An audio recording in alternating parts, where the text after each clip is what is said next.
नमस्कार सम्पूर्णमा तपाईहरुलाई स्वागत छ बिग संसारमा। म हुँ विकास पोखरेल। अहिले तपाईले हेर्दै हुनुहुन्छ बिग संसार। साथीहरु, आज म तपाईहरुलाई युट्युब बनाउँदाखेरि भ्युअर्स र अर्निङको हिसाबले कुन क्याटेगोरी सबभन्दा बेस्ट हुन्छ भन्ने विषयमा यो टपिक ल्याएको हुँ। हो पक्कै पनि तपाईहरुलाई थाहा भएको कुरा हो। तपाईले भिडियो बनाउँदाखेरि विभिन्न क्याटेगोरीजहरु चुज गर्ने गर्नुहुन्छ। कसैले इन्टरटेनमेन्ट सम्बन्धी बनाउनुहुन्छ भने, कसैले टेक्निकल सम्बन्धी, कसैले ब्युटी सम्बन्धी, कसैले हेल्थ सम्बन्धी। आज त्यही क्याटेगोरीजमा कुनमा क्याटेगोरीजमा बनाउँदाखेरि धेरै भ्युज आउँछ, धेरै पपुल्यारिटी मिल्छ र कुनमा धेरै अर्निङ मिल्छ भन्ने म सिकाउन गइरहेको छु। किनकि युट्युबमा भिडियो बनाउँदाखेरि हामीले गुगल एडवर्डबाट हामीले एड रन गराउने गर्दछौँ। उक्त एड रन हाम्रो क्याटेगोरीज बाइ महँगो र सस्तो पर्न जान्छ। सोही कारणले गर्दाखेरि हामीले त्यही क्याटेगोरीज बाइ हामीले भिडियोको एडियसबाट आउने पैसा धेरै र थोरै कमाउन सक्छौँ। त्यसको लागि यो भिडियो अन्त्यसम्म हेर्दै गर्नुहोला र हाम्रो च्यानल सब्स्क्राइब गर्न नभुल्नुहोला र नजिकैको बेल अवश्य नै क्लिक गर्नुहोला। लौ त सुरु गरौँ।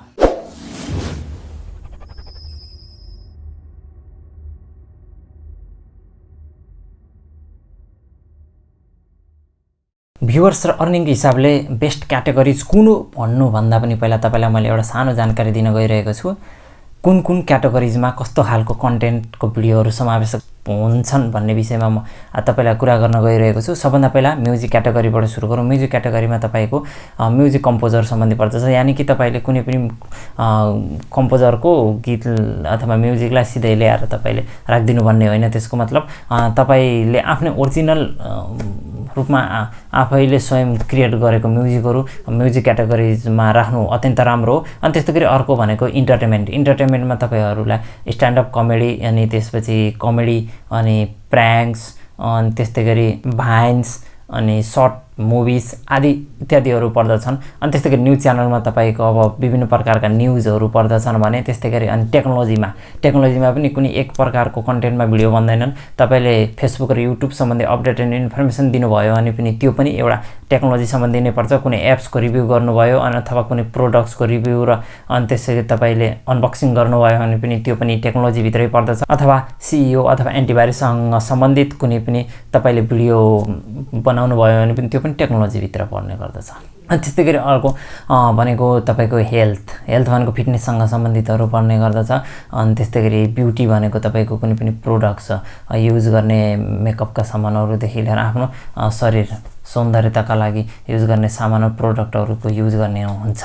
अनि त्यस्तै गरी एजुकेसनल फ्याक्टरमा तपाईको भ्याकेन्सी जब्सहरु अनि मोटिभेसनल भिडियोहरु अनि त्यस्तै गरी तपाईको फाउन्डेसन कोर्स पनि यसभित्र पर्ने गर्दछ। अनि जस्तै ब्लगमा तपाईले अब कुनै पनि ठाउँमा घुमेर बनाएका म फलाना ठाउँमा गए अनि फलाना ठाउँमा गएर तपाईको त्यो ठाउँलाई म्याप गर्दाखेरि अनि लोकेसन बाहेक तपाईले त्यो ठाउँलाई फलो अप गरेर बनाएको भिडियो ब्लग्सहरु भित्र पर्ने गर्दछ। अब कुरा गरौँ भ्युअर्स र अर्निङको हिसाबले सबभन्दा बेस्ट क्याटेगोरीज कुन हुन्छ भन्ने विषयमा।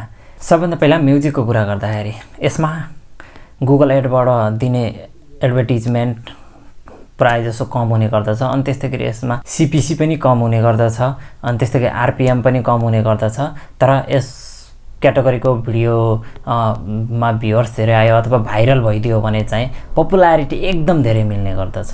तपाई एकदम भाइरल भएको कारण तपाईलाई जोसुकैले पनि सजिलै नै चिन्न सक्नेछन्। तपाई चाहनुहुन्छ तपाईले आफ्नो पपुल्यारिटी चाहनुहुन्छ कि अर्निङ बढी चाहनुहुन्छ, त्यसमा डिपेन्ड हुन्छ यो क्याटेगोरीमा।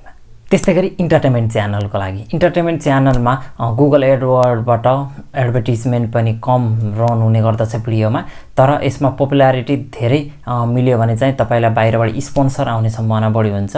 अब इन्टरटेनमेन्टकोमा एउटा बेफाइदा के छ भन्दाखेरि पहिला त एडभर्टिजमेन्ट कम रन हुन्छ। अनि त्यसमा चाहिँ तपाईले सिंगल भिडियोज बनाउनु भएको छ भने त तपाईलाई त्यसको 100% नै फाइदा मिल्छ। तर तपाईले इन्टरटेनमेन्ट च्यानल प्राय जसो तपाईले गराउँदाखेरि 4-5 जनाको साझेदारीमा मिलेर गराउनु हुनेछ। जति पनि तपाईलाई अर्निङ हुन्छ भिडियोजबाट त्यो सबै तपाईले प्रति व्यक्ति शेयर गर्नुपर्ने हुन्छ। जस कारणले गर्दाखेरि प्रति व्यक्तिमा कम तपाईको अर्निङ हुने कारणले गर्दाखेरि यसमा अर्निङ भन्दा पनि पपुल्यारिटी धेरै मिल्ने गर्दछ।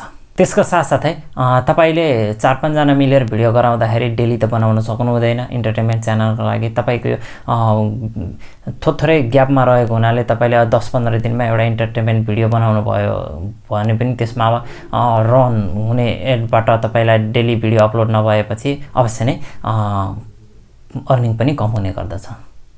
अनि त्यस्तै गरी अर्को क्याटेगोरिज भनेको न्यूज च्यानलको। न्यूज क्याटेगोरीमा तपाईको अर्निङ एकदमै कम हुने गर्दछ र युट्युबबाट स्पोन्सरशिप पनि एकदमै कमाउने गर्दछ। तर यसमा तपाईले बाहिरी फिल्डबाट जस्तै तपाईको पैसा कमाउने धेरै मेथडहरू पनि रहेका छन्। न्यूज च्यानलमा एउटा बाहिरी फिल्ड भनेको जस्तै एक्जाम्पलको लागि तपाईले राजनीतिक क्षेत्रबाट पैसा धेरै कमाउन सक्नुहुन्छ, किनकि न्यूज फिल्डमा कसैलाई गिराउन र माथि उठाउनका लागि यो धेरै प्रोसेसिङहरू भइरहने हुनाले तपाईले राजनीतिक क्षेत्रहरूबाट यो क्याटेगोरीमा पैसा कमाउन सक्नुहुनेछ। अनि त्यस्तै गरी अर्को हो टेक्नोलोजी क्याटेगोरीमा कुन कन्टेन्टका भिडियोहरू पर्छन् भन्ने त तपाईलाई मैले पहिले नै भनिसकेको छु, त्यो तपाईले अगाडि नै बुझिसक्नु भएको छ। र त्यस्तै गरी मेरो च्यानल पनि टेक्निकल सम्बन्धी भएको हुनाले मैले तपाईलाई यो विषयमा बुझाउनु पर्ने धेरै आवश्यक देख्दछु।